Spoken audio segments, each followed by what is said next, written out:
Сайн байцгаана уу эрхэм хүндэт эцэг эхчүүд. За суралцагч та бүхэнд энэ өдрийн мэндийг хүргэе. За багш нь өнөөдөр та бүхэндээ ESOR эдийн засгийн мань буюу захим сурах бичгийн талаар танилцуулах гэж байна. За хэдүүлээ ESOR эдийн засгийн мань руугаа нэвтрэхийн тулд за эхлээд утсан дээрх интернет төш буюу Google Chrome руугаа орно. За Google Chrome-ийнхаа хайлтын хэсэг дээр за ESOR эдийн засгийн мань гэдэг англиар ерөөдөө бичээд за энтер тавьчаа дараа хайнаа. За хайнгууд ерөнхийдөө дараах цанх харагдаж байна тийм ээ. За дээдлийн ESOR гэдэг рүү дараад орё бүгдээрээ. За дар зоргонгууд за бага ангийн интерактив сурах хүчгийн платформ буюу за захим сурах хүчгээр аялцгаая гэсэн энэ нүр хуудас харагдаж байна тийм ээ.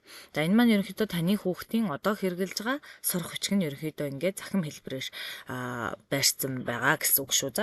За ингээд ангиа сонгорой гэж байна тийм ээ. За 1-ээс 5 дугаар ангийн сурах хүчгүүд байгаа ах нь байна. За одоо бүгдээрээ мэдээж та хэдвэр ангийн сурах хүчиг сонгож чинь тэрийг дараад орно тийм ээ. За одоо бүгдээрээ 4-р ангийнхаа сурах хүчгийг дараад оръё.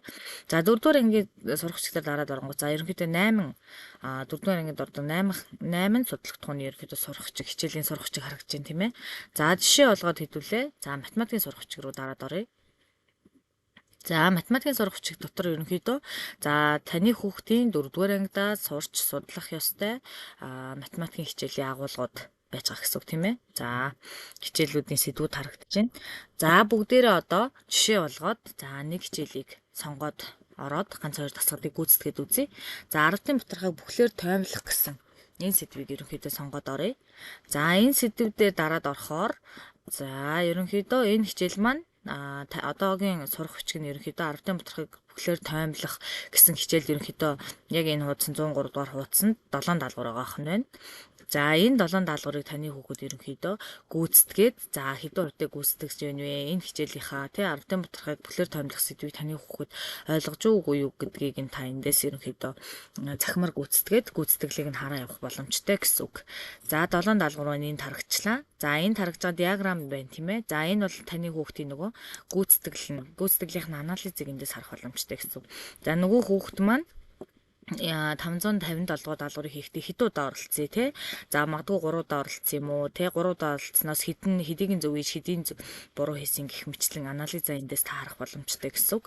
За энэ тарагдж байгаа дэлгэсэн номны зурган дээр дарахаар нөгөө хуудас маань буцаад эргээ гараад ирнэ гэсэн үг. За ингээд жишээ олгоод дасгал ажил зүзье. Тэрнээс гадна мөн за энэ 7 даалгаврын одоо өөрөө сонгоо. За эхлээд би 2 дугаар даалгаврыг гүйцэтгэе гэвэл 2 дээр дараад ороход нөгөө даалгавар маань шууд гарч ирнэ гэсэн үг. Бутаад нөгөө номны хэлбэр дээрээ дараад дахиад нүүрний хэсэгт очиж болно гэсэн үг тийм ээ. За жишээ олгоод хэдүүлээ 3 дугаар даалгаврыг хийгээд үзье. За 558 буюу хөснөгтийн эхний мөрөнд байгаа тоонуудыг бүхлээр томилоорой гэж байна тийм ээ.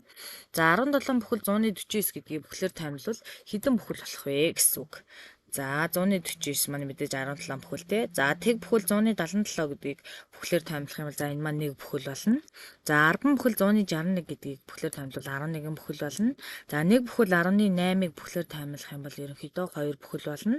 За 100 бүхэл 132 гэдгийг за бүхлээр томилох юм бол энэ маань мэдээж 100 хэвээр байна гэх мэтлэн ингээд та даалгавраа гүйцэтгэжнэ. За одоо энэ доор оролдлогын алдаа, оролдлогын нийт алдаа, үр дүн гэх мэтлэн зүйл харагдаж байна тийм ээ.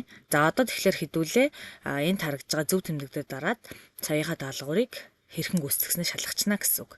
За энэ зөв тэмдэгтээр дарангууд таны хүүхэд даалгавраа бүрэн тэ гүйцэтгэж зөв алдаагүй гүйцэтгсэн бол ерөнхийдөө ингээд бүгд зөвлөсөн тэмдэглэлтэй буюу одоо ингээд титэм авч ийна гэсэн үг байна. За үр дүн 100% бол авчиж ийна гэсэн үг тийм ээ. За нөгөө энд анх даалгавар гүйцэтгэж эхлэегүй байхад хичээлийн юу чинь явц маань тэг хувьтай байсан бол одоо нэг даалгавар гүйцэтгэжчингүүд 17% таа болж харагдаж байна гэсэн үг. За одоо бүгдээрээ дараагийнхаа даалгаврыг гүйцэтгэж үзье. За даалгавар 559 буюу тэнцэтгэл бишэд тохирох хамгийн ойр бүхэл тоонуудыг хичээрэй гэж байна тийм ээ. За эхлээд заавраа сайн уншин хэдүүлээ. За мэдээж хамгийн ойр бүхэл тоонуудыг гэж байгаа учраас за 4 бүхэл 14-өөс бага хамгийн ойр бүхэл тоо хэдвэ гэвэл за 4 бүхэл тийм ээ. За их бүхэл тоо гэвэл мэдээж 5 бүхэл байж таарна. За 7 бүхэл 138-аас их хамгийн ойр бүхэл тоо гэвэл 8 бүхэл байх нь байна тийм ээ. За хамгийн ойр бага бүхэл гэвэл мэдээж 7 бүхэл. За 18 бүхэл 147-оос их хамгийн ойр нь гэвэл мэдээж 18-д хамгийн ойр нь 19 юм чинь 19 бүхэл. За харин 18 бүхэл 147-оос хамгийн бага бүхэл тоо гэх юм бол 18. За гэх мэтлэн гүйцэтгээд одоо бүгдээрээ ахаад зөв тэмдгэрэн дээрээ дараад шалгана гэсэн үг. За ингээд таны хүүхэд зөв гүйцэтгвэл мөн урдын адилаар үр дүн 100%. За тэгээ оролдлого 1. За тэгээд орлого 1-ээрээ 100% гүйцэтгсэн буюу тэтмээ авлаа гэж ингэж харагдана гэсэн үг тийм ээ. За одоо бүгдээрээ багш нь 7 даалгавраа бүтэн гүйцэтгэхэд нэлээд хугацаа орох учраас ерөнхийдөө даалгавраа ийм зарчмаар гүйцэтгэнэ гэдгийг танилцуулсан учраас одоо бүгдээрээ анализ хэсэг рүү ороод юугаа харчээ. Гүйцэтгэлээ. За одоо жишээ нь миний хувьд гэх юм бол за нийт 6 даалгавар гүйцэтгэх ёстойгоос 558 59 буюу 2 даалгаврыг 100% гүйцэтгэлтэй гүйцэтгсэн. За оролдлого нь гэвэл нэг ихний оролдлогоороо 100% гүйцэтгсэн буюу шагнална гэвэл 2 дүтэм авсан байна гэх мэтлэн ингээ харагдана гэсэн үг тийм ээ. За таны хүүхэд ерөнхийдөө энд харагдж байгаа 6 7 даалгаврыг бүтэн гүйцэтгээд энэ хичээлийн гүйцэтгэл маань 100% болох хэрэгтэй гэсэн үг тийм ээ. За миний хувьд гэх юм бол ерөнхийдөө жишээ олгоод 2 даалгавар гүйцэтгсэн учраас хичээлийн гүйцэтгэл маань 33% та харагдаж байна гэсэн үг. За ингээ ерөнхийдөө та бүхэн маань за сонгоод даалгавраа гүйцэтгэх явах боломжтой байдаг шүү. За одоо энэ хичээлээс энэ сэдвээсээ гараад өөр сэдв сонгоё гэвэл за энэ урагшлах ягаан суман дээр дараад буцаа гарчин тийм ээ. За тэгээ ингээ дараагийнхаа сэдвийг сонгоод гүйцэтгээд явах боломжтой гэсэн үг ээ. За математикийн хичээлээс гараад за магадгүй монгол хэл рүү орё гэвэл мөн адилхан ингээд ороод сэдвээ сонгоод даалгавраа гүйцэтгээд явна гэсэн үг тийм ээ. За ингээ анхаарал хандуулсан та бүхэндээ баярлалаа.